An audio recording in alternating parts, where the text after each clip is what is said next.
our government usually, you know, seem to understand. Why does it look that way? Well, why does it seem that way? It's like that. Like that's why I said, when you allow abomination to stay too long in a society, it becomes a way of life. Now, if there are punitive measures for characters like this, if we have a system where you trained people that you want to engage, people that you want to bring into the system to interface with members of the public, there is a way you package and organize them. Don't just give them uniforms, because the uniform does not make you the person that you represent, if I may use that word. You know, you see all manner of uniforms that you can hardly even understand what they represent. But I'm sure these people don't even get the needed training before you are pushed to the public. And that is why we are where we are today. You know, the only thing they give to them is the uniform, and they get sticks and clubs and all manner of dangerous. Okay. So for me, I think what has happened, and like I've said before, it is not new. The government cannot feign ignorance of these things, because they have dissociated themselves from it anyway. They would, even from the individual you mentioned. They would. What I'm saying is they would, but they know these people. They use it to empower them without giving them proper orientation, without giving them proper training. What they just give them is, take this uniform, go and do what you like on the road. So it's a dangerous trend. This should be an eye-opener for the government and people of Imo State, and of course Nigeria, because it's not just narrowed, it's not limited to Imo State alone. It's everywhere in this country. Is it possible for the government to just gather people and just put them out there without proper training and orientation? It's what it is. It's always say if it's possible, it means we won't have it. It is what it is. It's okay. Let's get to your thought, Ambassador. Well, I think this issue of task force is like abnormality versus abnormality, because we have seen the case where task force, you know, road task force implementers, you see them driving one way just to look for those who will drive one way. So I keep wondering, what is the rationale of you breaking down the law because you want to look for those who are trying to break down the law? I see them severally. So I don't know if you do also. So I think it's condemnable, it's wrong. But that's the order of the day. Again, most times, most of these truck drivers too, sometimes they don't conduct themselves in a manner that looks very responsible. Now, from experience, there was a time I was driving from Imo State, that same Imo State road, early hours of the morning. The police stopped me in a checking point.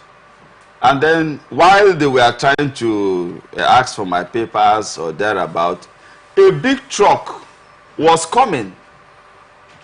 Because of the nature of the road, that truck is supposed to divert to the next, his own lane, and then proceed. But so I told the policeman, I said, officer, see that truck that is coming, oh, can I clear well? He said, no, the truck will not pass through this side. Believe you me, that truck smashed my car and then kept on proceeding. So only for the police to say, reverse your car, reverse your car. So they hopped into my car and then we started chasing the truck driver.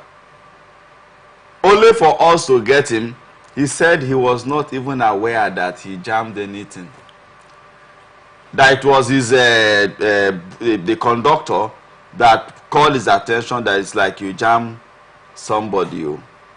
And the smell from his mouth was highly alcoholic that early hours of the morning. So imagine if he has killed someone, he will proceed if police are not there. And might not be aware and that he will tell you that he's not aware. Of the truth, some truck drivers are very reckless. They believe that they own the road. They believe that they are above the law. So sometimes some level of abnormality is needed to curtail their excesses. From what angle now? No, from the task from force. Whose side? From the task force? From the task force, the both sides. So that's why I said it's just that in Nigeria we use the abnormality to curb abnormality. But when you say abnormality, I would really like you to, tell us what exactly you mean. Some level of abnormality, because when we talk about things that are abnormal, there's so much. That's what I'm saying. That we could start thinking of right now. Between these two set of human beings, the truck drivers have their own recklessness and abnormality. The task force people, like I cited an instance where a task force is going to use one lane, right, comrade, in the name of looking for those who will drive one way. Yeah. It's abnormal. And then in the case where I gave you an instance where a truck... talking about when they are chasing after people who are driving... They are not even chasing. Because there's something called immunity in some of these laws. Who gives them the immunity? There's something called immunity in some of these laws. That's why sometimes you see some police vehicles and then you say... No, for police. Because if they have to get to someone who is breaking the law, maybe driving one way, like you said, and then they are also driving to get to that person, you cannot say it's abnormal. We're talking about the activities and the behavior of some of these truck drivers. Is that not why the training is there for these task force personnel? It is expected that some truck drivers would act the way they act, and that's why these people should be trained to have. You are getting it. The essence why most of these task force are set up is revenue driven. So most times these revenues are contracted. And then those who are responsible, the contractors of these revenues from government, will want to do anything possible for them to generate the revenue. So we are saying that it's a wrong way of doing things. The truck drivers should learn to conduct themselves.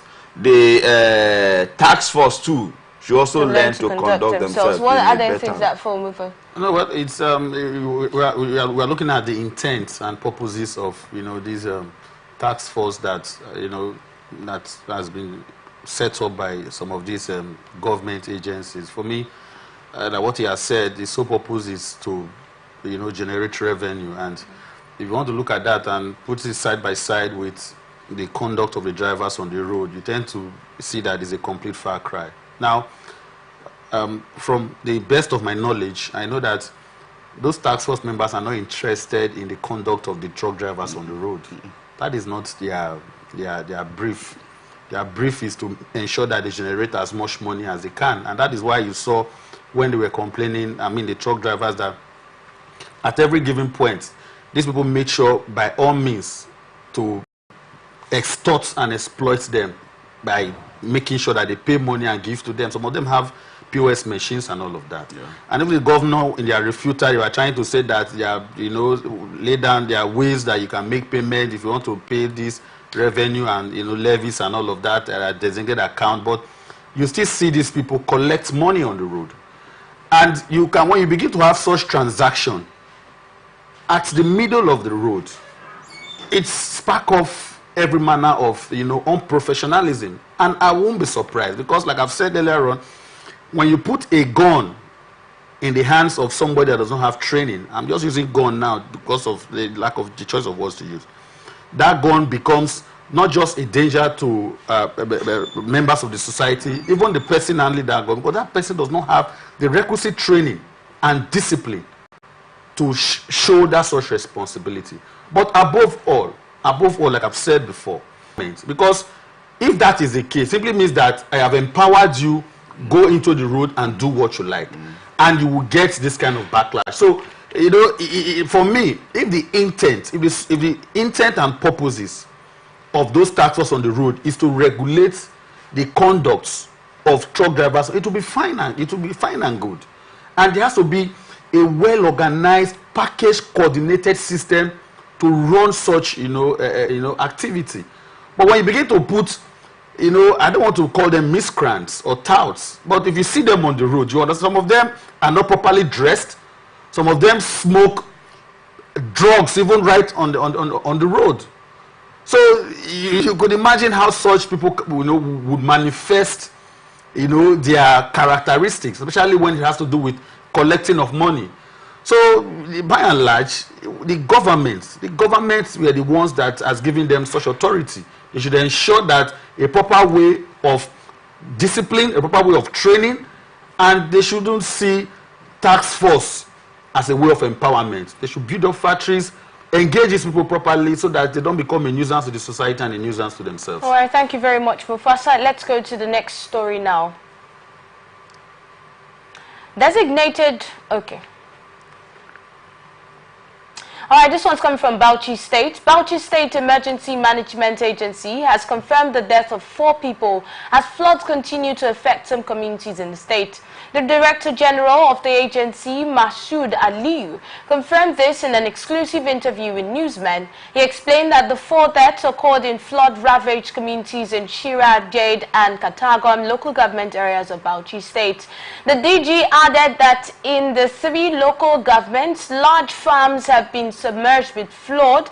He also mentioned the destruction caused by the flood, including a damaged bridge that has left travelers stranded.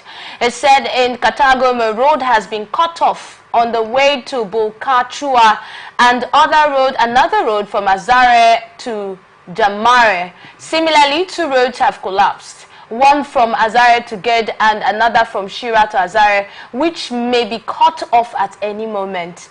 He reiterated that thousands of hectares of farmland have been submerged by the flood. The SEMA director urged residents of the state living in waterways to vacate their houses as there are more threats of flooding in many areas. Newsmen also gathered from the caretaker committee chairman of Katagum local government area, Musa Azare, that a community, Sabongari, on the outskirts of Azare town, was completely submerged by the floods. He highlighted that a total of 35 communities across the local government were affected. The chairman also acknowledged the donation of food items and other domestic supplies by the state government to the affected communities. Also speaking, the caretaker chairman of the Shira and Jed local government areas highlighted the devastating impact of the flood. They lamented that the flood has submerged the entire communities, forcing displaced persons to seek temporary resettlements in centers. And in the same vein, the secretary to the Bauchi state government, Ibrahim Kashim, has urged the victims to accept the situation as part of their destiny. Kashim advised them to abide by the warning of the Nigeria agency regarding flood alerts. Ambassador. It's quite unfortunate, and we'd like to sympathize with the families of the bereaved and the Bauchi state government and to the entire Nigerians. You see, because of the way our country is, it's like we die here. The slogan that most people used to use, we die here. You know, what is that we die here means? It's like we don't have any option than to remain here. We have system, we have a government that is not proactive on issues.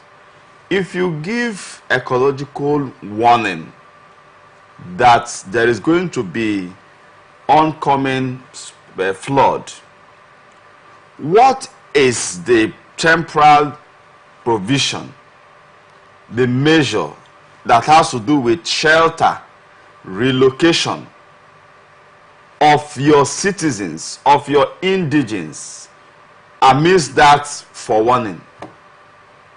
So you would just go on television, pay the radio, television channels to inform the public that there is oncoming flood without putting up a measure. You will still take state government allocation, local government allocation, and continue with road, continue with a hospital project, continue with projects that is not very, very urgently needed. Sometimes we misplace priorities. Like I always say, governors, local government chairmen, president, and whosoever should not run the treasury, the resources of the state, the resources of the nation, of the local government as your personal resources. You don't run it because you feel that when the flood come now, let them find their way. And that's what they've been told to do. Yes, and then the premises. yes, and yet you have just received allocation from the federal government. So can't humanity, can't wisdom, can't the love of your people, can't your responsibility of the welfare, can't your responsibility of protecting lives and properties be channeled to that threatened and red sports communities? So I think that it's a statement of a failed government. All right, Amufasa. For me, let me equally add my voice to that of Ambassador here by extending my sincerest sympathy to the government and people of Bauchi State, especially those who have, been made to experience such calamity.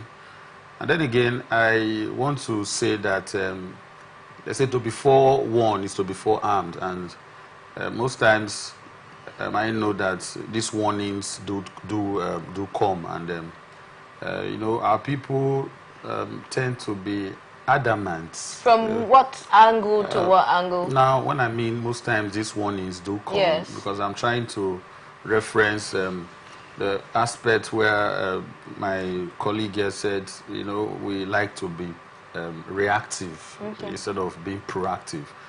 I know countless number of times that we've experienced flooding in some parts of this country.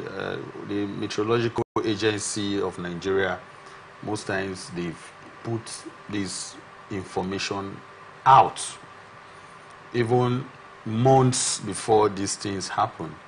This is not a flash flood. There are areas that are prone to flooding, and most times we get this information, but we tend to be adamant. We just want to wait, and when the flood comes, the effects, can be devastating. By we, who are you talking about now? The government? The people. I'm coming. The people. Okay. The people. That's why I said to be forewarned is to be forearmed. Now, of course, government has a responsibility to provide alternative shelter for people prior to the coming of the flood. I'm aware of some states where government will say move to high grounds. Of course, sufficient and adequate shelter, will not be said to have been made available for them. But you also need to consider your safety as a human being. To now have to begin to consider where to move to, because government, you must, because governance is about the people. Sovereignty resides with the people. As a people, you can force the hands of government to do what is right. But most times, these people, they just relax and believe that, a miracle can happen. So the people should, let us learn from experiences. Let us learn from experience so that we don't begin to, suffer what we suffered in the past, like what we are seeing, the flood. Look at the farmlands that have been engulfed, by this. Lives have been lost. And this is the time, yes, and we are complaining of shortage of food and all of that. So exactly. I am appealing, as much as I know that government has a responsibility, I'm appealing to the people, because this is Bauchi today. It will certainly go around to some other flood-prone area, in quote, flood-prone. Let us not wait until the flood comes. We can begin to push, yes. We can begin to agitate, we can begin to call on government.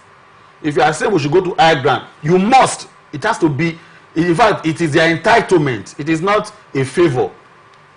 Your rights and privilege as a people is an entitlement, is not something that the government should see as they are doing a favor. They must provide alternative place for them to go, so that they don't begin to have this kind of... All right, I'll bring you in with the statement of the Secretary to the State Government of Bauchi that said the people should see it as their destiny, although advising them to vacate the premises. So let's get your thoughts on that. Well, he has spoken that the poor man and the worst is always deserving to the poor. I think that's not a very good statement, because I understand that he's not an imam, neither is he a pastor for him to spiritual, though he's a spiritual person, but he's not a religious leader, for him to talk about destiny. Because it is, if the church cannot provide for you, neither the mosque, they can use that word. But in a situation where it is your responsibility, how can you say it's the destiny of your citizens to suffer what they are going through?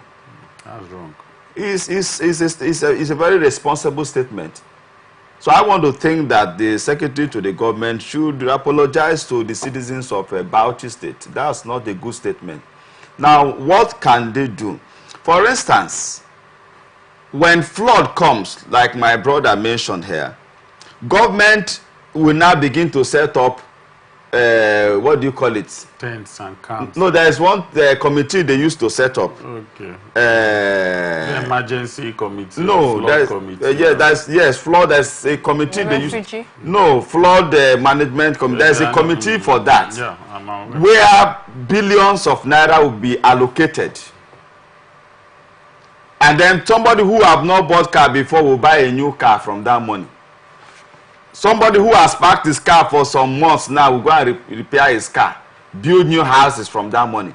And then you go and keep your citizens in a refugee place, a place that the health hazard is so untold. So what stops the government to, from being proactive by saying we are envisaging this flood, so local government, please, can you go and get the data, get information from the indigenes of those communities? Let's make provision for a temporary rentage. If government have not finished building a kind of alternative home for our citizens in times of emergency. It's not out of place. So what stops the government from doing that? Because it's obvious that it's not a case of them not being aware. This is not the first time we're having floods in those flood-prone areas in Nigeria. And then cases of when this happens and then people move to the to schools, probably secondary or primary schools around, you start hearing cases of the food that was distributed, because they talked about food items being distributed, not getting to all the families. That's why. Or there being issues with them not even seeing it at all. We just hear it in the news. That's why we are saying that it's usually an act of a failed or a reactive government.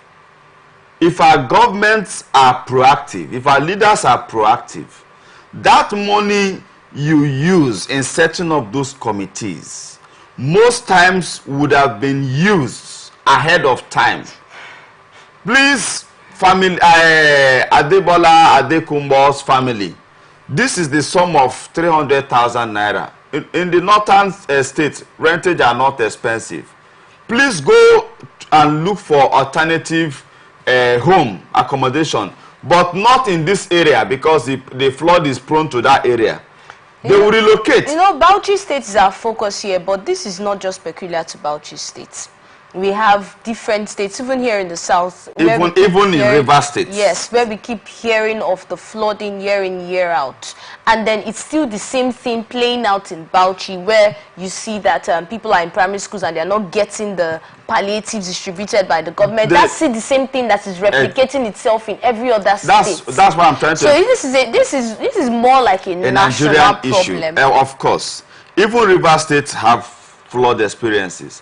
That's why we are trying to use this medium to call on relevant government authorities not to wait for the time of the flood. If you envisage that it's going to come by the forecast, most time in so months, at a particular period of the month or year, release funds for your citizens. That's a school building alternative. Yes. Is very, very wicked actions of government. The environmental hazard it causes on your citizens are not okay. Health-wise, it's not okay. You have the money. Like sometimes 1 billion naira will be released for a particular local government to alleviate flood victims, right? And then what the committee will be doing is simply giving them food items. Is that correct? Providing health assistance to them. Whereas that 1 billion naira is being given to the citizens or indigenes of that local government, my brother Mufasa, each person can get 1 million naira from that money. which of course they would have gotten a better accommodation, right? That's that's an alternative. That's a better alternative. It's much more better than giving the money than actually. I thought you were going to mention setting up an actual. No, you didn't get my point. I said where these people can be until their houses are accessible. What we are trying to say is that rentage is alternative accommodation. If government have not finished building, like I use this word, alternative home during times of emergencies for her citizens, if it happen to local government A, they can move in there. If it happen to local government B, they can move in there. It's alternative home for every citizen of the state. Now, if you have not been able to have this, because it's a case of emergency now, instead of setting up a committee and you give them 1 billion naira for the purposes of what? Palliative. For the purposes of trying to cushion their pains. That 1 billion naira, if it's going to be done in a sincere intent of the government, I am saying that 1 billion naira to the committee is a sabotage and a waste. If you intentionally, before the time of the flood, give this money to these citizens or indigents, you can as well now force them out. Are you getting me? Because why? You have provided what? Alternative means. All right, let's get your thoughts on that. Mufasa, do you agree? We are talking about the way forward now, how these can be well managed in the future.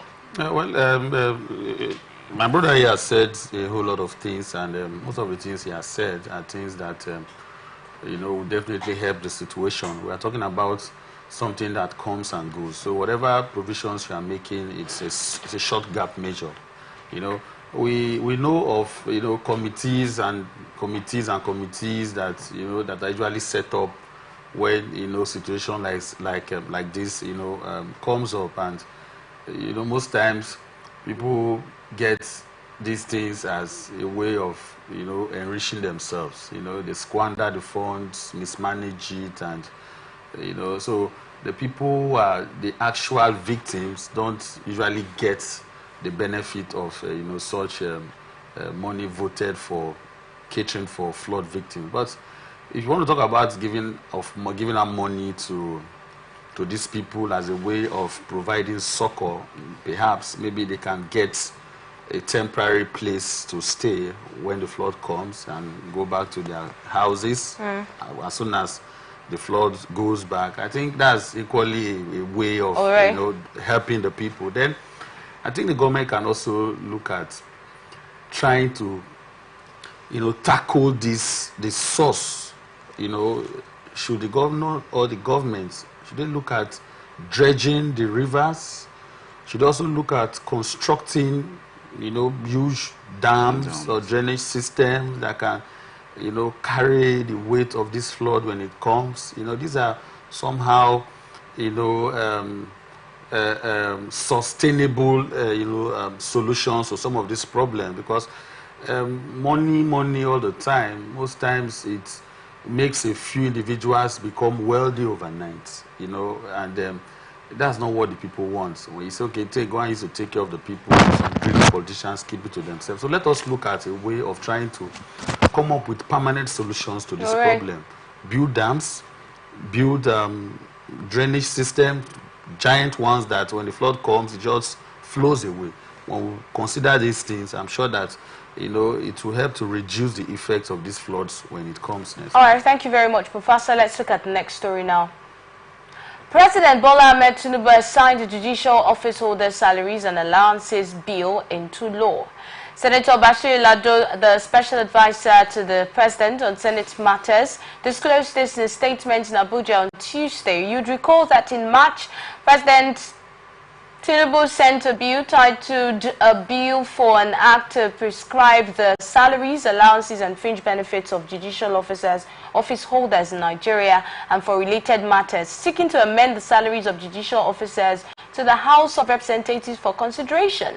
And according to reports in June, the National Assembly approved the bill that grants a 300% salary increase for judicial officers at federal and state levels. According to Lado, this extraordinary move underscores Mr. President's absolute prioritization of the welfare of Nigerian workers above all else, just like he did when he recently put on hold an ongoing Federal Executive Council meeting to assent the new national minimum wage bill of 70,000 naira. Now, the new act prescribes salaries, allowances, etc. for judicial officers to reflect the changing realities and consequentially amend the provisions of certain political and public judicial office holders' salaries and allowances, Act number 6, 2002, as amended, to delete the provisions relating to judicial office holders. Now, the prescription of salaries, allowances, and other benefits for judicial officers, the amendment of certain political, public, and judicial office holders' salaries and allowances, etc. Acts of 2002, which provided for deletion of provisions relating to judicial office holders. Okay, this is talking about the President approving the 300% salary rise for judicial officers. This was reported on Tuesday. We had Lado hailing the President's signing of the bill as a landmark achievement and a testament to his unwavering dedication to improving conditions for Nigerian workforce. Mufasa. Well, I want to say congratulations to the judicial officers. There's nothing wrong in a pay rise, of workers, whether you're a judicial officer or you are just a mere civil servant. But let us also consider those who are not in the employment of the government. How do they benefit from such, schemes? We're talking about tackling the source of our economic woes, tackling the source of the starvation, the hardship of the people. But when you always want to concentrate on the symptoms, just as what the government is doing, the problem keeps waiting for you where it is. And as it's waiting, it's growing bigger. Now, fine, judicial officers will be getting large remuneration in terms of salary and allowances to withstand the economic realities that we are being faced today in the country. If that is done, does it not mean that the industries, refineries, and other major factors of production that would grow our economy, that will give our currency value to the extent that you do not need so much of increment to be able to live a decent life in this country? Has the government considered that? You don't think the government will consider that? If they do, I'm sure that they will not be quick to go this route that they are going now. Because one, if you are making or you are implementing increment in salaries for judicial officers and people who are in the government workforce, what about the youths, those unemployed, the army of unemployed youths in the streets, which for me is like a ticking time bomb? Because hunger, starvation, unemployment, I've always said that is the biggest threat to national security. Will this be able to withstand the consequences, the manifestations of hunger and anger? Because I know that when you push a man to the wall, he bounces back with a double effort. So there will be a rise in crime, insecurity. Even you that is getting the 300%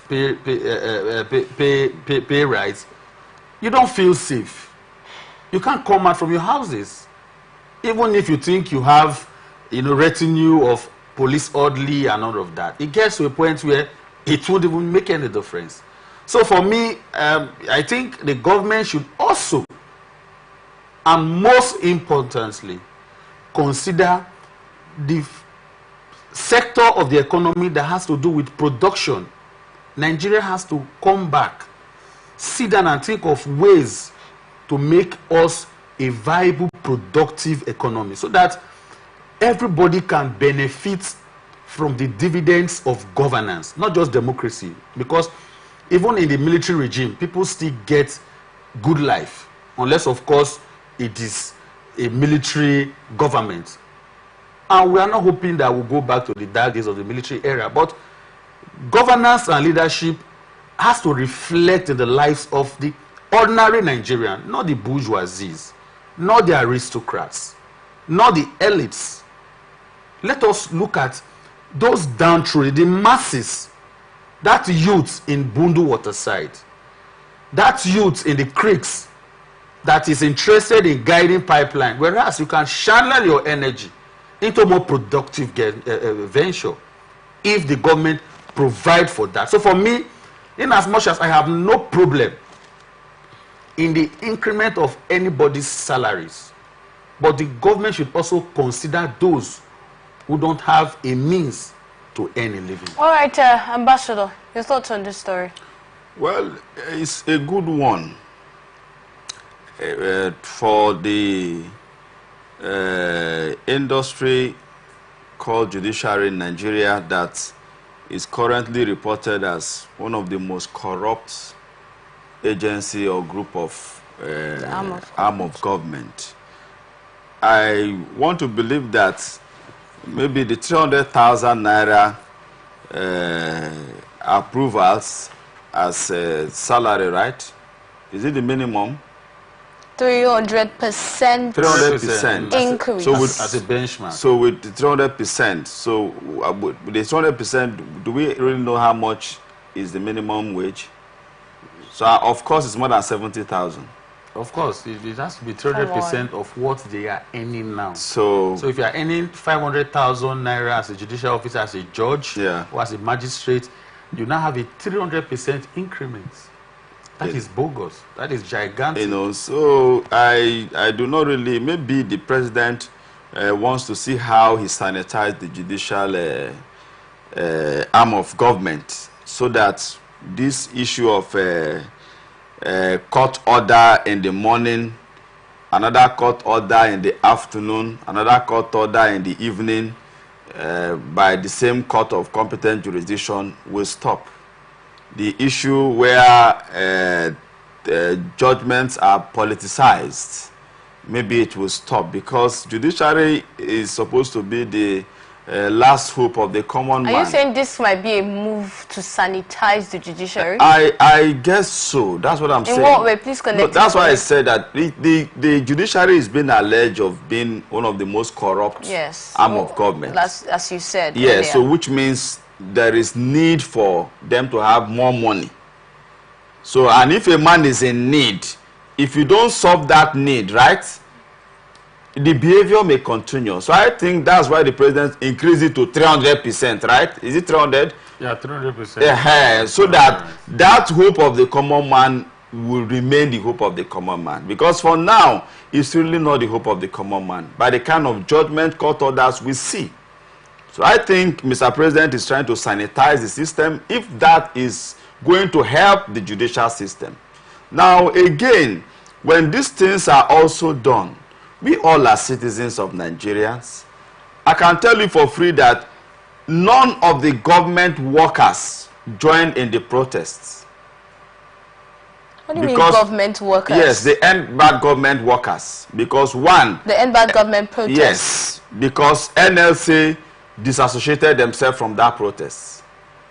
And you cannot be protesting against a government that employed you, except during the normal NLC or ASU strike, because you may be penalized. So those people that you saw on the street, I want to believe are the unemployed Nigerians. They are the people that are entrepreneurs, those who the economy is not favoring in doing their businesses or even having a job from the government. I can tell you that for free, just to buttress what my brother was trying to say, that what happens to those of us that have not been employed by government.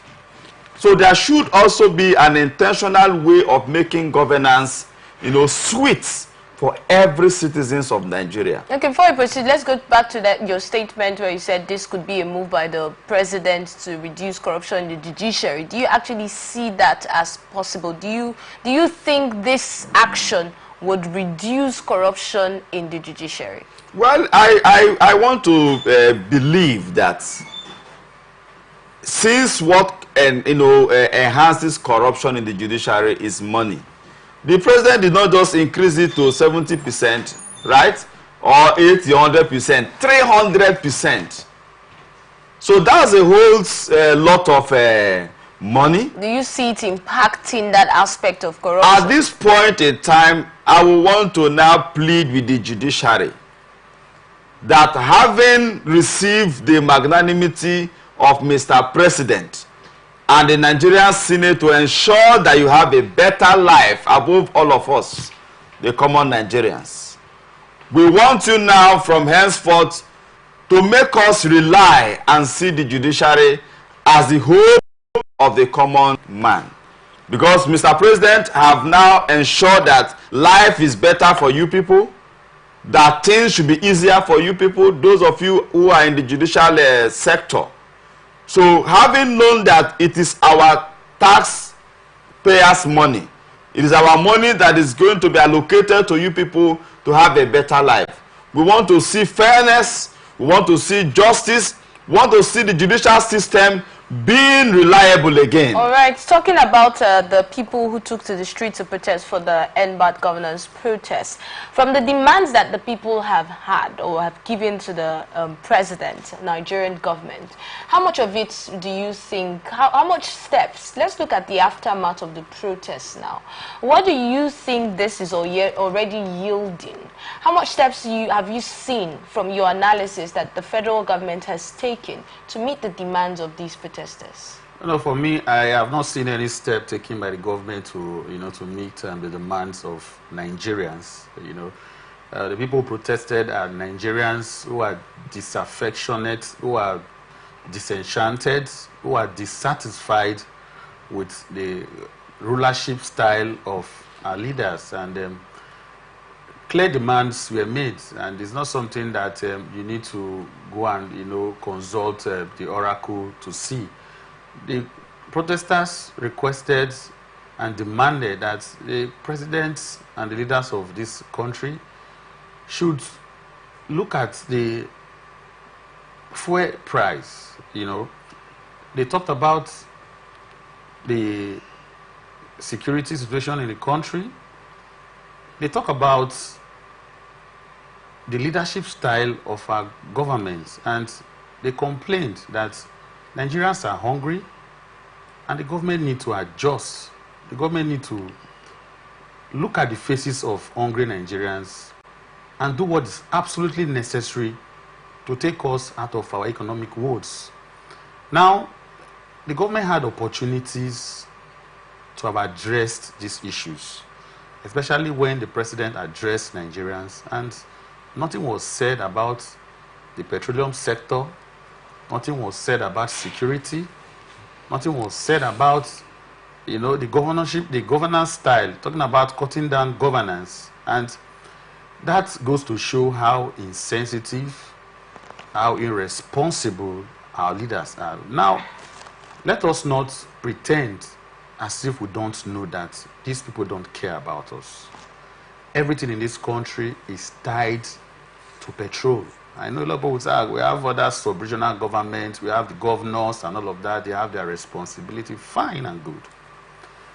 But we're looking at the cost of a liter of petrol. If you are buying petrol at the rate of 900 naira per liter, if you are buying a kg of gas, cooking gas, not CMG, because every day they talk about CMG. CMG is not what you use in the house. What you use in the house is LPG. That is what the man that is into catering business, that's what he uses. That's what some of these bakeries, that's what they use. So the government did not address this very salient issue. So for me, I do not think the government is ready to address the issues being put forward by the people. And it's worrisome, it is unfortunate, it is wicked, and in fact, I don't want to use something that is unsavory for TV, but I want to appeal, please. I want to appeal to our leaders, especially the president, that leadership comes with responsibility. And in democracy, there's what they call a social contract. If the people are not happy with you and they feel that you have breached that trust that was given to you, the people have every right to come out and agitate. And they shouldn't be seen as terrorists. Protesters shouldn't be seen as people that are trying to hijack the government. Because that is the narrative they are putting forward in public. And for me, it is unfortunate. So please, I'm begging.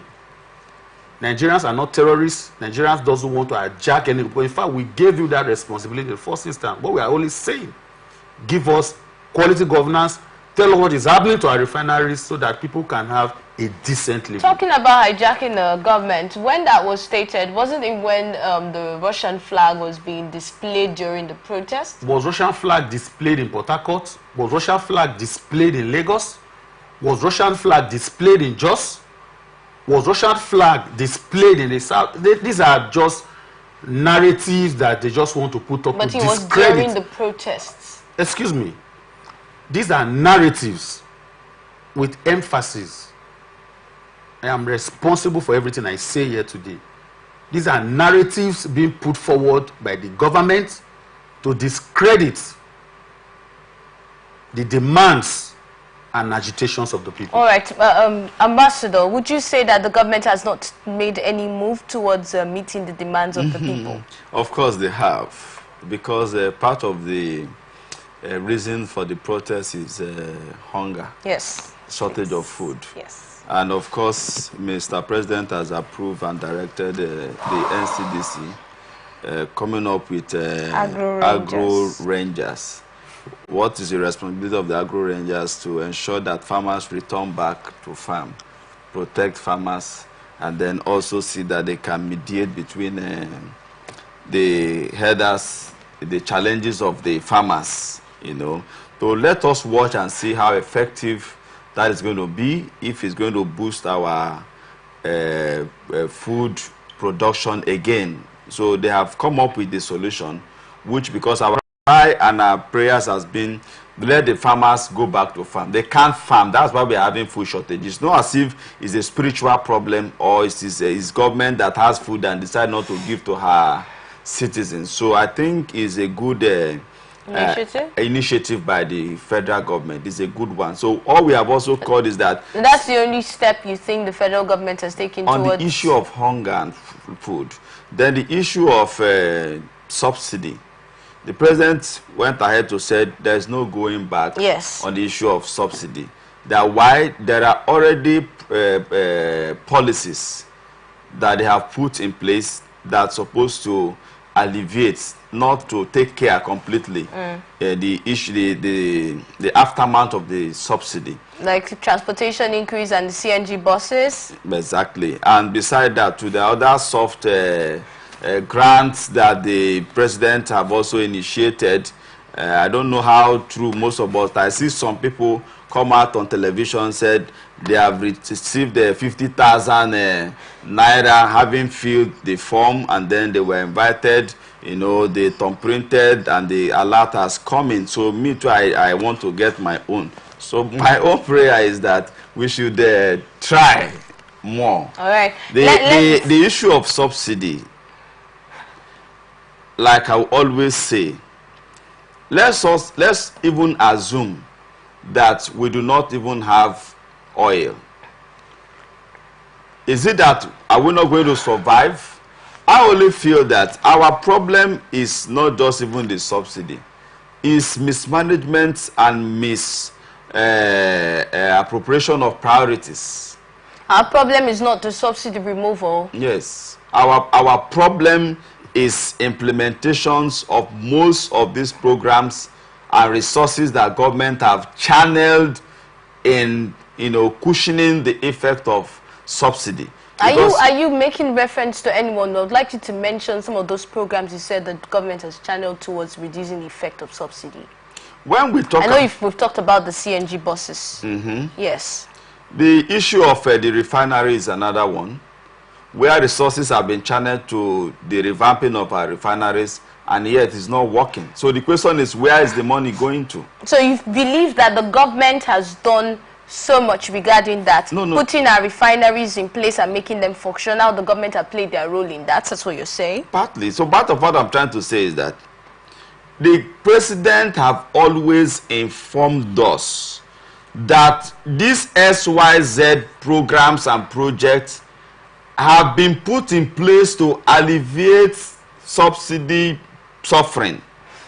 But our problem is that we are not seeing the visibilities of these programs and projects and the resources. Why are we not seeing it? Could still be corruption now. So it's still on us. So you're saying the government has played their role, but the people are not letting it get to the people. When I say government, the people that are also managing this money are people in government. I'm saying that the president, His Excellency Ahmed Bola Tinubu, has approved and have put in policies that will help us. Okay. But the problem is those who are in government managing these resources are not making us see them. Now, Mufasa, from your explanation earlier and what Ambassador has said, you said you really haven't seen the president take steps towards fulfilling the demands of the protesters.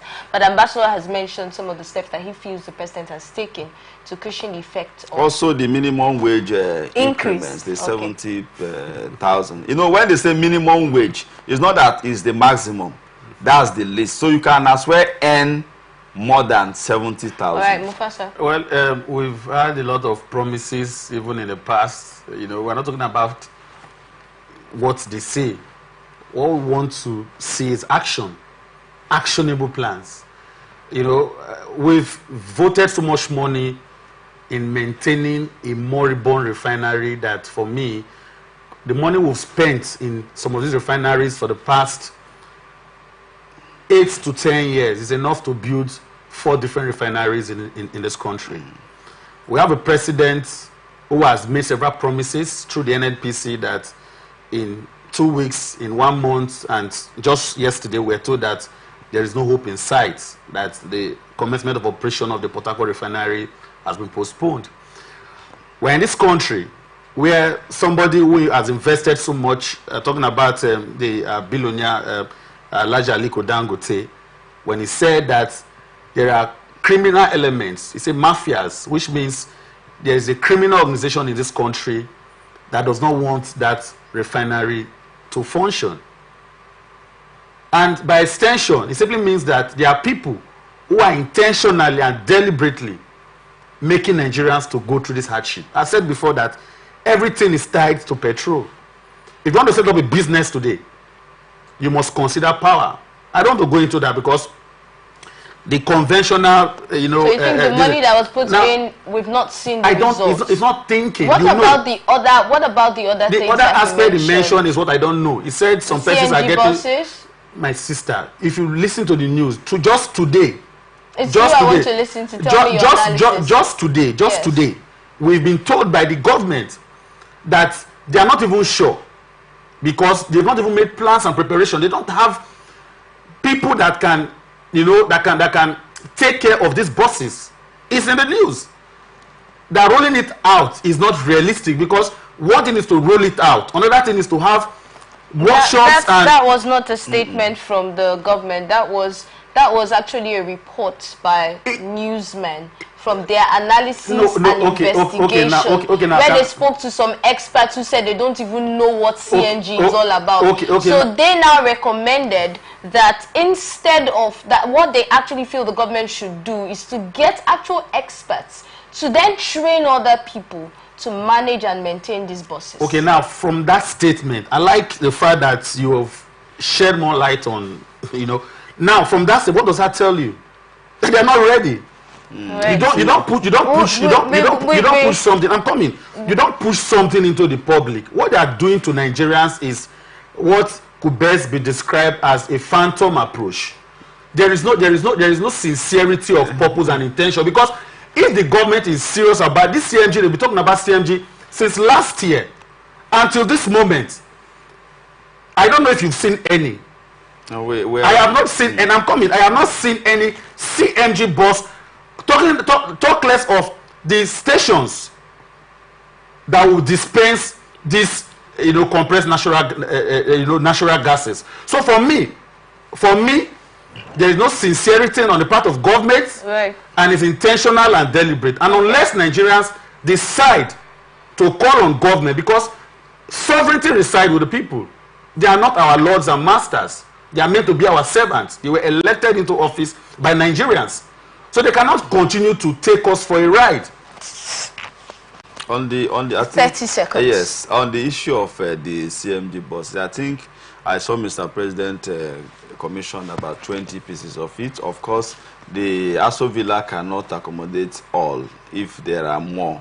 And Innocent Motors, I think they're the ones responsible for that. So I think if they are managing, if they are the ones that produce it, actually, I think the maintenance will not also be a problem, because Innocent Motors have the factory here. They have the what it takes to maintain it. The Speaker of the House of Representatives, Abbas Tajudeen, has withdrawn the counter-subversion bill and other related draft legislations following widespread public concern. The decision, announced in a press statement issued by the Special Advisor on Media and Publicity to the Speaker, Musa Krishi, on Wednesday, was said to have come after extensive consultations with various stakeholders and a careful assessment of the nation's current circumstances. The counter-subversion bill, which was introduced on July 23, 2024, sparked public debate and raised concerns about its potential impact on civil liberties. Krishi noted that the withdrawal of the bill underscores Tajudeen's pledge to never support any legislation that could potentially disrupt the peace and unity of the nation. The counter-subversion bill 2024 went viral on social media on Tuesday after it scaled through the first reading and proceeded to the second, where its general principles would be debated on July 23. It aims to impose stringent penalties on Nigerians who fail to recite the newly approved national anthem or abuse politicians or community leaders. According to the bill, anyone found guilty shall be fined up to 5 million naira and would face 5 to 10 years prison sentence, or both. You pay the fine and face the prison sentence. Let's get your thoughts on the story, Ambassador. Well, first of all, I would like to commend Mr. Speaker for withdrawing that bill. A hungry man is not a normal man. For you to talk about learning new national anthem. And secondly, Mr. Speaker, understand that you don't compel patriotism. You don't compel patriotism. Patriotism is something that comes naturally and willingly because of the love you have for your nation. I can tell you for free that even the last national anthem, if there was a law to enforce it, I can tell you very many of us while in primary school would have gone to prison. Our parents, maybe because the law would not allow us to go to prison, but maybe they would have fined us one way or the other. Because I know that at a point, very many, when they say, arise, O compassion, Nigeria, obey. So to even get the old one was not even easy. Wow. Now, the new one, how many of us are that we were able to learn it because it came through the primary school, secondary, the processes. So, but if it is at this age now, I can tell you for free that very many adult Nigerians that are thinking of how to feed their children when there is no way for them to survive, you are telling him that his problem and his assignment is to go and learn national anthem. Is that very fair?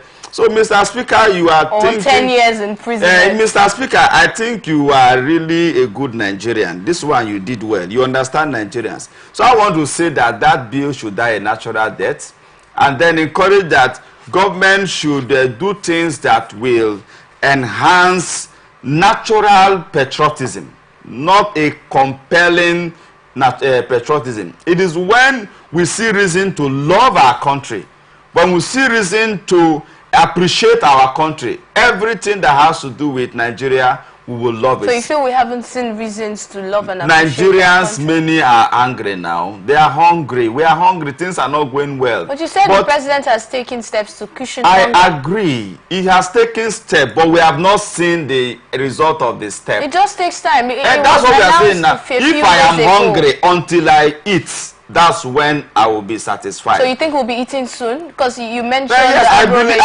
believe that we'll be eating soon, but we have not seen the food. I have told you here that not that Mr. President have not done anything.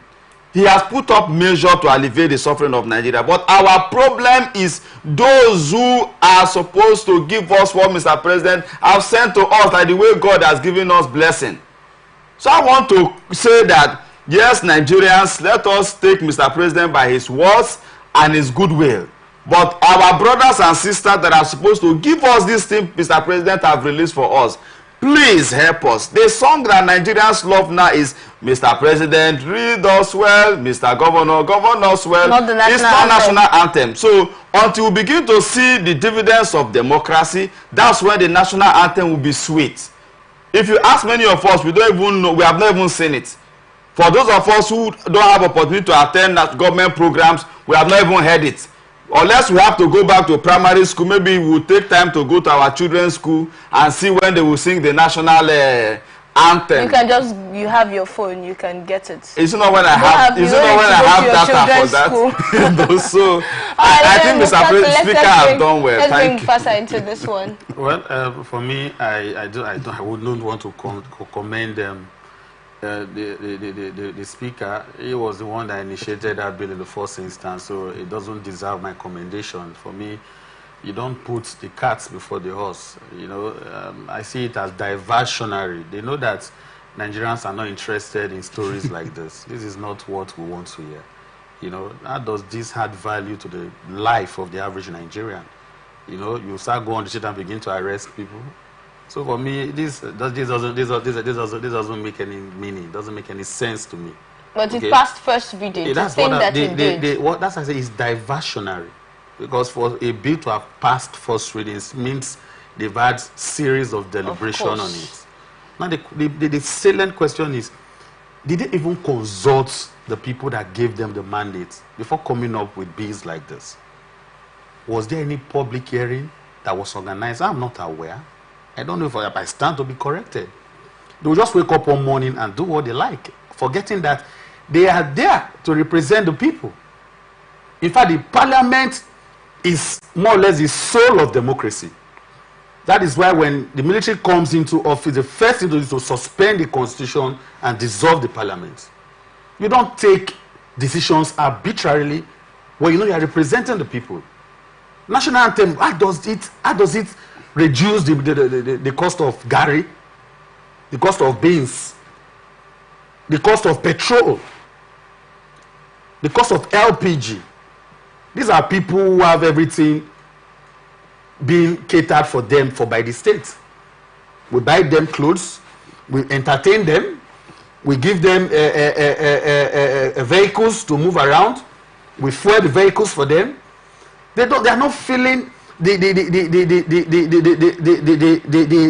pains of the people, and it's unfortunate. So for me, you know, it's just like, you know, the usual way that they come up with issues to divert the attentions of Nigerians. But I know that this one will not work.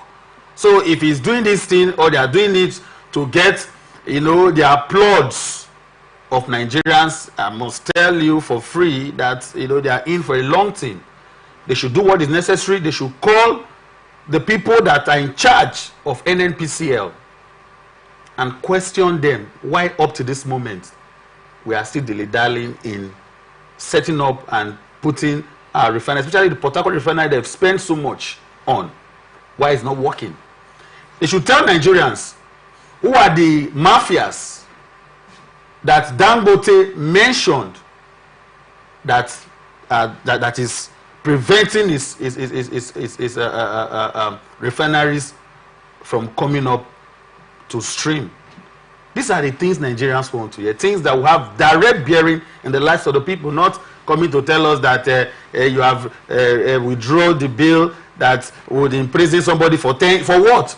For not knowing how for to not, sing. Whereas there are criminals within and amongst them, because Senator Ali Ndume referred to them as kleptocrats. He said so on live television. He was suspended. Senator Abdulmumin Ningi accused his colleagues and the Senate President of padding the budget, ranging to billions of naira on project that is unaccounted for. They didn't talk about prison terms for categories of such manner of crime. What they are telling Nigerians that they have considered and they have withdrawn the bill that will state if you don't have to reside in national, you go to prison for 10 years. Does that even make sense? Or you go to prison and pay the fine. Are we running a country, or we are running a house of commotion? Is Nigeria a joke? So for me, I'm not excited. What will excite me today is if the president or the leadership of the National Assembly, through the speaker, come out today and say, Nigerians, we have decided to look into what is making Nigeria not to be able to refine our own petrol, what is making Nigerians not to be able to produce toothpick. When they start discussing that, I know that we are serious to talk about. I think they have. The National Assembly have set up committees, in fact, they were the ones that even raised part of the challenges that the refineries are having. So I want to say that actually the National Assembly is actually doing the most they can, but they need to do more to ensure that the issue of our crude, why the refineries are not working, like there was a day I was like saying, the National Assembly seems as if they are not really majoring on the lawmaking, but that their oversight functions are enabling them to look into most of these issues. So right. I think they are trying, but they need to do more. Just as they've been looking at it from the days of, what's the name of that lawmaker that was investigating the subsidy scandal, and he was roped in by Femi Otedola. They've been looking at these issues